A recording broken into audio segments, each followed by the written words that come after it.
Hey guys, just finished watching Marvel's Runaways, Season 1, Episode 6, Metamorphosis. This episode was really fun. I mean, it was really interesting dealing with all kinds of stuff. And although the one thing I didn't like about this episode is that they set up that, oh, we're gonna put our parents out, we're gonna leak out our parents, we're gonna get the video, and we're gonna leak it out, and it took the entire episode for it to happen. It didn't even happen at the end of the episode. So it's just like, are they just getting the episode, or are they just getting the footage, or they can actually leak it out in this episode? I just wanted to kind of hurry up and leak it and see how that's going. So it feels like they kind of just dragged out this episode. This episode was good on its own, but it just feels like the whole idea, this whole episode, I feel like, come on, hurry up and leak the episode, hurry up and leak the footage, and get it out there. And I want to see the parents versus the kids. Right now, things are starting to go, and we still have some people making some out, like Molly just kind of dropped the ball, and Alice, definitely Nico's mother and father and type of thing. Alex's mother and father type are definitely onto the kids and stuff like that, or at least think that Molly was around there. They did found Molly's hairpin and stuff, and then in the few episodes ago. And so now they do have the things to connect the dots and stuff, but we know that all the kids are there. It's a different story. So it's going to be interesting to see how things go with all this. And hopefully in next week's episode, episode 7, we do get them, the entire kids versus the parents and all that stuff, and really separate everyone. It really looks cool with the kind of trailer with that, and, seeing Alex on or not Alex, but Chase actually on the futuristic robot thing, the future cam type thing, whatever we call it. That's really going to be cool to see that, and how that kind of plays on, and how his father continues on from here. And has his father lost his memory type thing after being saved and stuff? Did he know that was going to happen? Did he know that was a side effect? Because it looks like they did that to what's his face there. To Carolina's fake father there, the one who she thinks is his father, but is actually not, type of thing. That was going to be interesting to see how that kind of plays out with that storyline and today thing, because it looks like they used that to kind of erase his memory, and then they do the same thing to Stein there, I forget the guy's name, but to Chase's father and type of thing, and they're going to use that to him. Did they do or is it just a side effect of healing him type thing, and he loses a bit of his memory type thing? That's really going to be cool to play with all that, and how he slowly becomes back to himself, or the other ways around type thing. It's really going to be interesting to see things continue on from here. And it was really cool. I like the idea of Nico and her mother kind of teaching her how to use the staff.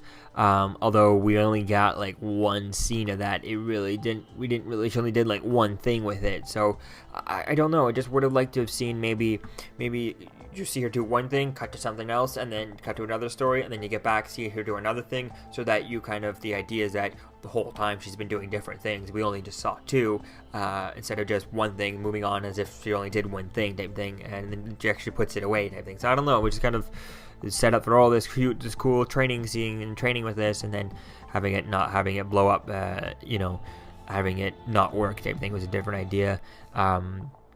So it's really going to be interesting to see where things go with this, and especially with the different relationships. And some of the relationships was kind of interesting, with the, I'm not sure which ones are from the comic and all that stuff, and which ones are different, but from what I've seen, I think it's pretty accurate to the comic. Although, like I've said, I've never read any Runaways comics whatsoever, so, but I have just kind of searching up different things in the wikis and the YouTube videos that people have put out previous to this series coming out. So it really is interesting to kind of going through that and seeing the different things here and there, and Carolina, kind of the way she was looking at the things, the way she's kind of feeling about Nico and Gert, kind of seeing that, and then that relationship is going to be interesting. I mean, some of it is interesting, but then when they just add all kinds of other stuff, and it got annoying at the end, all the different relationship things. And I like how they, with Carolina, they didn't make it a big deal. She wasn't, just like, she wanted to go and get wasted, but that was it. It didn't seem like a big deal, and eventually just got to the end of it, when Gert was kind of getting upset over seeing Chase and Carolina kiss and all that stuff, hearing from Molly, that kind of annoyed me at that point because it was just getting too much and stuff. So hopefully they just tone it down to a little bit.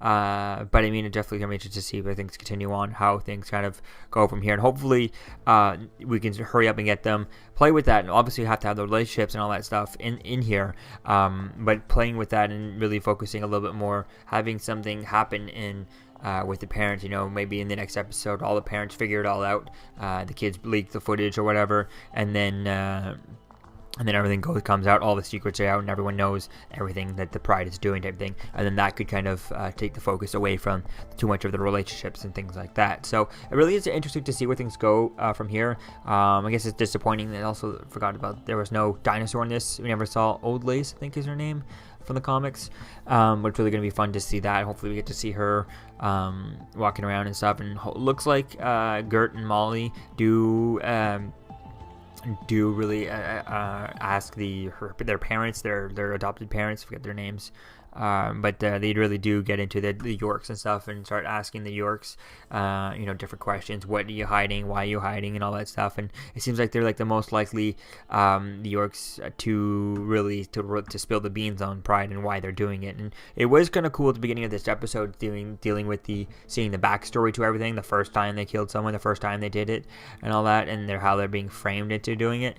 But it didn't really, they were all being blackmailed at one time, but it didn't really get me as to, because right now in modern time, when we saw them in the first episode, when we saw them do it after the second time, the way they felt about it doesn't convince me that they're just being blackmailed to do it.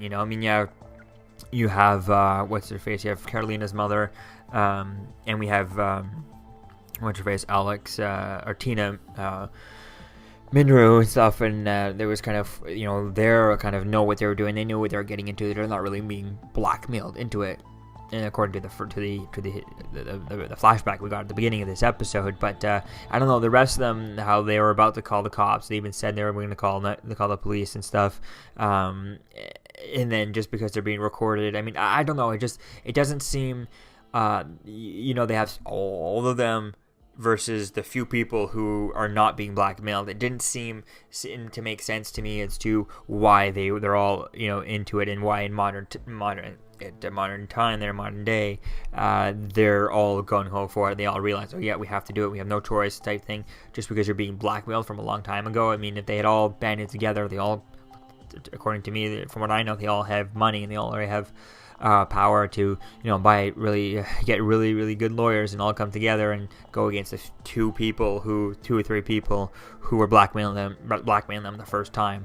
So they didn't really explain that too much of that part as to what's the motivation for everyone and why everyone is still to this day a part of it, and how they haven't found their way out of it, or just, I don't know. It didn't seem to be much of it there. The blackmailing didn't seem to be enough to make everyone fully believe and fully committed as much as they were from that flashback to the first episode type thing. So I would like to see some more flashbacks, maybe touching upon that, and or maybe when everything gets spilled the beans, maybe someone like the Yorks try to explain it to Gert and Molly type thing, and that's where we can get a bit more what their motivation is behind there. Because even the Yorks, I don't feel like, even if they're just being blackmailed, they feel like they feel like the right type of people who they don't care if they go down, they just want to tell the truth and be honest and be good people and type thing. So and it just seemed they would want justice,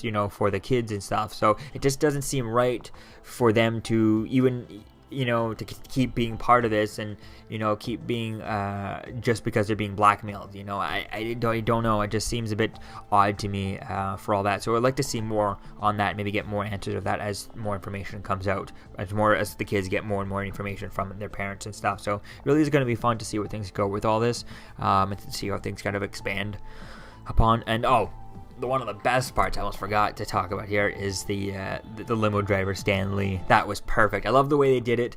It kind of seemed like he was their limo driver, and we only had him for like a flash and type of thing. And it was really kind of cool. Although we didn't get to see him, with the actor, like the actual actors or anything like that. They weren't in the same shot. Like if you took a screenshot, you wouldn't see anyone else in there. But I mean, I think the way they did it, it kind of, who knows if he was even ever near the same set or whatever, or if he just went into, dressed up as a limo driver and hopped into a limo and took the photos without even being in the same city, same place as the Runaways. So if that's the way they did it, and he didn't have to travel to the set, I'm not sure where they filmed the Runaways. It seems to me like it's probably somewhere in California or something. Not entirely sure. Do they have it here on the production on IMDb? No, nothing here. So I'll have to look it up. Maybe I'll put it in the video as I edit it and stuff, where they film and stuff. But it really is going to be fun. It really was cool having Stan in that way, the way they did it. And if he didn't have to travel all the way to set and all that stuff, it really was a cool way of having him in there. Just film him wherever he is, send that footage to the show, and they can put it in however they want. I think that is a way to do it, and I love to see that. And I wish that the Marvel Netflix shows would take a hint from that and use that idea. So, although it is better to have, we all love it when he actually gets to interact with the characters, and he is on set with the actors, and is able to interact, or able to shake hands, or able to see them in the same frame and stuff. But at 94 years old, almost 90. Actually, in a couple of weeks, he'll be 95 years old. So I think it's really it's okay to if this is how he could be in more things, and so without having to travel. I think that's the way to do it, and I really love having him in these shows, even if it is for a sec. And the photos are okay and stuff. But while we can, I think I really definitely want to see him in the shows. And like you said, all you have to do is really, for a limo shot like that, all you have to do is just have a limo show up into his house, put green poster board, green screen the windows, and then zoom in on him. And the windows, you're not even going to see out of them. You didn't even see out of them within his shot. So you could just Photoshop him, but then you only have to have him in there, and then you can send that shot to anywhere type of thing. So I think that was a really good way to do it, and it's only on for like a flash. So for me, record it on a cell phone shoot in 4K. So I think it's really cool to do that. So I think was awesome. I definitely can't wait to see more Stan Lee cameos like this and more TV shows and stuff and stuff. So I really liked his cameo in here, even though it was so brief and it's so there was no really interaction, but it really was cool. And then like the way Gert was looking at him afterwards, type of thing, that was kind of cool to seeing that. And maybe we could get some more cameos in this, maybe from the character guys who helped write this and stuff, that wrote the comic books, which I'm not sure who they are, so I'd have to look them up, maybe if they were in here. But it really was cool seeing that, and I definitely can't wait to see more Stan cameos in Runaways throughout maybe next season and all that stuff. So getting back to this episode was really cool. Again, we got the Stan cameo and all that stuff. It was really good. One of the things I would have liked to have seen is maybe something with the dinosaur, maybe just opening it up and seeing Gert, interacting with it more. I would like to have seen maybe a little bit more of Nico and her mother training, but I guess for time they didn't really work. But I think they could have cut a little bit of the relationship drama out of here, and just left it, at least especially between the actual Runaways, just cut that out. I mean, I understand the whole cheating thing with the parent, that was perfect, but then when it was just with the kids, they had their own, which was okay with kind of Carolina and Carolina being into Nico, but when Gert called her out on that, not liking that was okay. I kind of like that. But then when they threw Gert and Chase in there, it was just too much at that point. So I think they could have cut that out and put a little bit of the dinosaur in here, and that would have been cool. Even if it's just her taking care of it or whatever, it would have been really just fun to see that. So all in all, it was an okay episode. It was really fun. I just also was hoping that they would things would roll with this episode. And if we only have, it says here on IMDb 10, says here, what do we have episode wise count? Says here 10 too. So we'll see if we get more than 10. I'm not sure what the series order was for Netflix, for Hulu or whatnot, but if we only have 4 more episodes, things need to roll on, because they're not the Runaways yet. They haven't ran away yet. We need to see them run away. I mean, it's the title of the episode. I mean, I want to see that type thing. So hopefully they get on with that and we can actually see them run away. So let me know what you think, guys, about this episode in the comments below, and I'll see you guys in the next video. Peace out. Excelsior. I'm Captain America, here to talk to you about one of the most valuable traits a soldier or student can have. Subscribing. Sometimes subscribing is the key to victory. Sometimes it leads to very little, and it seems like it's not worth it. And you wonder why you waited so long for something so disappointing. How many more of these? You're still here. Don't forget to like, comment, and subscribe, guys. Peace. It's over.